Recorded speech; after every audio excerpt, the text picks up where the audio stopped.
Dans le Seigneur, bonjour. Je vais parler à une personne aujourd'hui pour te dire, là où tu es là, décide de sortir de la machination parce qu'il y a des manipulations sataniques qui ont été faites pour vouloir nuire à ta vie. Aujourd'hui, je vais dire à une femme, ne reste pas dans un mariage où tu n'es pas valorisé. Ne reste pas dans un mariage où il y a des pratiques que tu refuses d'accepter parce qu'il y a des choses que tu dois comprendre. Il y a des hommes là dehors. C'est vrai qu'on va me dire qu'il y a également des femmes, mais j'invite à aller lire 1 Jean chapitre 3 verset 10 parce qu'il est écrit, il y a les enfants de Dieu, il y a les enfants du diable. Donc je commence d'abord là pour te dire que quoi? Il y a des êtres sur cette terre qui loueront le Saint-Esprit toute leur vie et qui parfois vont être trompés par les enfants du diable. Il y a des enfants du diable qui savent déjà que comme le chrétien va à l'église tous les dimanches, eux aussi, ils ont leur voyage nocturne où ils vont faire leurs incantations. Il faut d'abord que je rappelle cela. Lis bien 1 Jean chapitre 3 verset 10. Parce que je viens ici là pour parler à une personne, pour te dire que quoi? Il y a des relations dans lesquelles tu te trouves.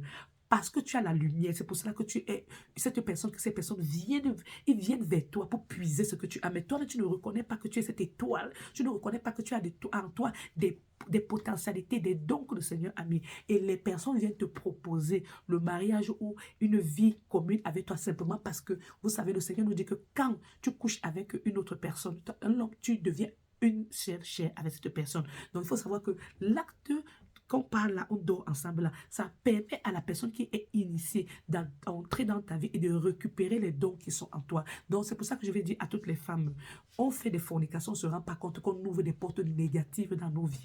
Parce que quand tu couches avec quelqu'un, les démons que la personne a, malheureusement, tu portes ces démons sans t'en rendre compte. Alors, je vais dire à une personne, quand le Seigneur nous dit qu'on doit garder notre corps pur, notre corps, c'est le temple du Saint-Esprit. S'il te plaît, fais attention. Quand je viens ici là pour parler de mon histoire, les personnes vont se dire, pourquoi est-ce qu'elle parle aujourd'hui? Je parle pour sauver des vies. Je parle pour dire à une femme, attention à ta vie. Parce que le monde des ténèbres, le diable, son plan, c'est de faire égarer les enfants de Dieu. Alors moi, je vais vous dire, parce que moi, aujourd'hui, j'ai eu des expériences difficiles avec des hommes. J'ai eu des expériences où j'ai failli perdre ma vie. J'ai eu des expériences où l'homme avec qui j'étais avant m'avait dit, tu vas en allant accoucher, tu vas mourir. Et il a dit cela depuis dans la grossesse. Donc je mettais mes genoux au sol, je priais. Et je veux encore répéter à une femme aujourd'hui, j'ai eu des relations où l'homme même n'a pas pu me protéger quand sa grande sœur me tapait parce qu'elle a dit, le mariage finit, la famille reste. Alors si je viens ici là aujourd'hui pour dire à une femme, je viens pour te parler, femme, faites attention. Parce que parfois tu te dis que tu as de la valeur, tu es content d'avoir la valeur, mais cette personne vient, il sait que tu as de la valeur, mais il vient pour puiser et te rendre cette personne qui ne pourra même pas se reconnaître demain si tu regardes au miroir. Alors, je parle de ma vie pour pouvoir dire à une femme, sors de cet engrenage négatif parce que il y a des mariages où tu crois que tu es avec quelqu'un, mais tu es seul. Tu n'es pas dans le mariage. Pourquoi je dis cela? L'homme entre dans ta vie avec un agenda. Il sait que il ne va pas finir sa vie avec toi. Toi, tu te casses la tête pour dire que, oh, ma mère a dit que le mariage est difficile, il faut supporter. Mais toi, tu supportes quelque chose que lui, il sait qu'il a un intérêt derrière toi. Alors, je prends le cas, je vais prendre deux de mes exemples pour pouvoir étayer beaucoup de choses. Alors, je commence d'abord par dire que il faut faire attention. L'amour peut nous conduire à faire beaucoup d'erreurs. J'ai connu cet homme et je vous assure, j'ai connu cet homme par le biais de sa sœur. C'est sa sœur qui m'a mis en connexion avec lui. Et il m'a dit, ok, je voudrais me caser. Je suis déjà à un âge où j'ai besoin de me stabiliser. Vous savez, oh, je me suis dit, ah, de toute façon, je suis contente parce qu'un homme veut se stabiliser. Mais je vous assure, c'est quand l'homme m'a fait venir auprès de lui que je suis restée comme ça. J'ai compris que je n'étais pas j'étais comme une proie. Pourquoi je vais dire ça? L'homme, sa soeur me dit, mon frère n'a pas de papier, alors il faudrait que tu conçoives. Et dès que tu conçois, ce qui va se passer, c'est que tu vas accoucher et c'est là où il va, à travers l'enfant, il va reconnaître l'enfant et c'est là où il aura également les papiers. Je reste comme ça. Je dis, hein? Et alors, l'homme ne te considère pas, il considère ses soeurs plus que, c'est-à-dire, même toi-même qui es dans le ménage avec lui, il préfère te laisser là, il passe à soi avec ses soeurs. Donc, tu n'as pas le temps de pouvoir communiquer avec ton mari. Ça veut dire que il vient, il veut seulement, tu as préparé quoi, il mange, et après il insulte peut-être la nourriture que tu as préparée, tu as mal préparé, tu ne peux pas comme ma soeur, tu ne peux pas comme ma mère, tu te demandes que, mais vraiment, l'homme te critique, et l'homme ne veut pas te voir progresser. Je me rappelle quand j'étais avec lui, je lui ai dit, je dois faire des cours d'anglais pour pouvoir connaître la langue. Sa soeur lui a dit, Père son âme, oh, elle veut partir à l'école pour que demain, elle va commencer à t'insulter que tu es illettré. Vous savez, il y a des hommes qui utilisent les femmes pour pouvoir les aider à avoir des papiers, mais qui sont reconnaissants. Ils savent qu'ils ont de l'amour vrai pour toi. Mais il y a des hommes, des catégories d'hommes qui ne te... Les races des méchants, ils ne te prennent pas pour t'aimer, ils te prennent pour atteindre son objectif, pour satisfaire ses besoins sexuels. Je vais te parler à une personne aujourd'hui.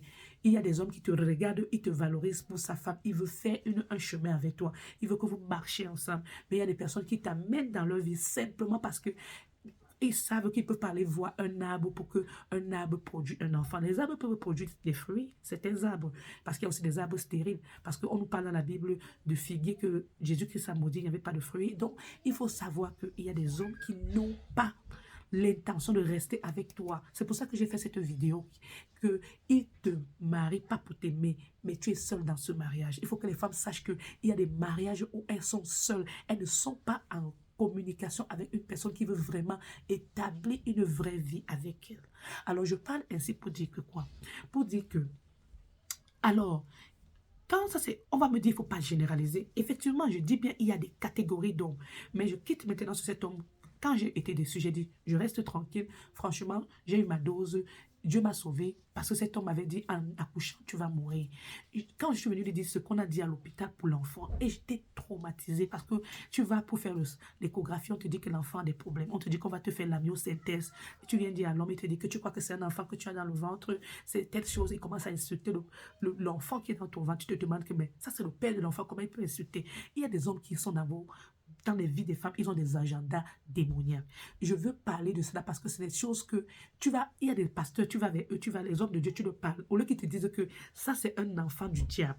Parce qu'il y a les enfants de Dieu, il y a les enfants du diable. Le pasteur tourne. Je vous dis, allez lire 1 Jean chapitre 3. Dans 1 Jean chapitre 3, verset 10, il est bien écrit, il y a des enfants de Dieu, il y a des enfants du diable. Il faut savoir qu'aujourd'hui, il y a les personnes, tu te lèves, tu vas à l'église pour prier. Cette personne, la nuit, sort de son corps et va dans son temple pour faire des incantations sataniques, pour apprendre comment jeter la maladie. Alors, je vais te dire, toi qui es une femme qui m'écoute aujourd'hui, quand tu es généralement avec un homme qui appartient au monde des ténèbres, les maladies constantes, les confusions, les pertes de mémoire régulières, et puis il te fait toujours, il te diminue toujours, il te fait comprendre que tu n'as pas de la valeur, que qui va encore te regarder, il te fait comprendre, il te dit des mots choquants, tu te dis, mais je suis sa femme, pourquoi il se comporte comme ça? Ça, ce sont des hommes qui appartiennent au monde des ténèbres, qui ont fait certainement des alliances avec ce monde. Certaines personnes l'ont fait de façon inconsciente parce que ces personnes ont grandi dans un milieu où il y a déjà la sorcellerie et malheureusement, ils ont grandi en vivant, en trouvant cela comme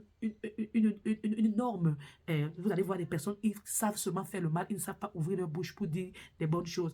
Mais quand ils veulent flatter pour atteindre un objectif, ils vont utiliser vraiment des mécanismes pour pouvoir flatter, pour pouvoir également produire cela. Mais en ce moment, ce n'est pas réel parce que ça ne va pas durer.